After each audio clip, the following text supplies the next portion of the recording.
Demand చేస్తూ ఉన్నాం. మిత్రులారా, మీరందరూ చూస్తూ ఉన్నారు. ఇప్పుడు 2-3 రోజుల నుంచి రైతు భరోసా అని చెప్పి ఖాతాల్లో డబ్బులు వేసేటువంటి కార్యక్రమానికి కాంగ్రెస్ పార్టీ తెరలేపింది. పర్వాలేదు, డబ్బులుగా రైతు భరోసా రూపంలో మీరు ఎన్నికల మేనిఫెస్టోలో, ఇదే వరంగల్ రైతు డిక్లరేషన్లో మీరు ఇచ్చిన విధంగా 15,000 రూపాయలు సంవత్సరానికి, పంటకు 7,500 రూపాయలు కక్కాలి. ఇప్పటికీ రేవంత్ రెడ్డి ప్రభుత్వం, కాంగ్రెస్ పార్టీ, వారితో పాటు ఈ జిల్లాలో మంత్రులుగా చెల్లమనేటువంటి ఇద్దరు కానీ, మిగతా అధికార పార్టీ శాసనసభ్యులు కానీ ఎకరాకు మీరు 15,000 ఇస్తాం సంవత్సరానికి అన్నారు, పంటకి 7,500 రూపాయలు అన్నారు.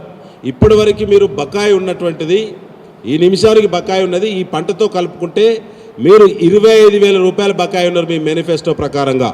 వరంగల్ రైతు డిక్లరేషన్ ప్రకారంగా 25,000 రూపాయలు పూర్వపు బకాయిలు, పూర్వపు 2 పంటలు ఎగ్గొట్టిన డబ్బులు మొన్న 3 ఎకరాలు, కొంతమందికి 4 ఎకరాల వరకే సమాప్తం చేసిన మొన్న ఎండాకాలం పంటకు కూడా పూర్తిగా ఇవ్వలేదు. ఈ బకాయిలన్నీ కలుపుకుంటే మీరు ఎకరాకి 25,000 రూపాయలు కక్కాల. కాంగ్రెస్ నేతలారా, ఎకరాకి 25,000 ఇవ్వాలి. తెలంగాణ రాష్ట్రంలో ఎకరా ఉన్నటువంటి ప్రతి రైతుకి 25,000 రూపాయలు రైతు భరోసా బాకీ ఉన్నవు. స్థానిక సంస్థల ఎన్నికలు పెట్టేటువంటి కంపల్షన్ వచ్చింది కాబట్టి, తప్పనిసరి స్థితి వచ్చింది కాబట్టి ఇవాళ మళ్ళీ మీరు రైతు భరోసా అనే పథకాన్ని ముందుకు తీసుకొచ్చారు.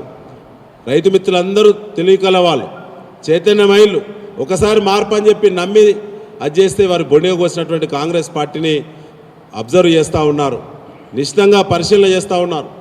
ఖచ్చితంగా ఇది రైతు భరోసా కాదు ఇప్పుడు పడేది, ఇది కాంగ్రెస్ పార్టీ ఎన్నికల భరోసా అని చెప్పి ఇవాళ స్పష్టంగా రైతులందరూ కూడా అర్థమైంది.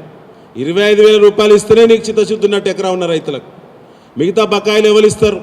రేవంత్ రెడ్డి, కాంగ్రెస్ పార్టీ, రేవంత్ రెడ్డి గారు ముఖ్యమంత్రి గారు ఇవాళ అడుగుతున్నారు రైతులు. 25,000 నీ మేనిఫెస్టో ప్రకారంగా ప్రతి ఎకరా రైతుకు బాకున్నావు కదా.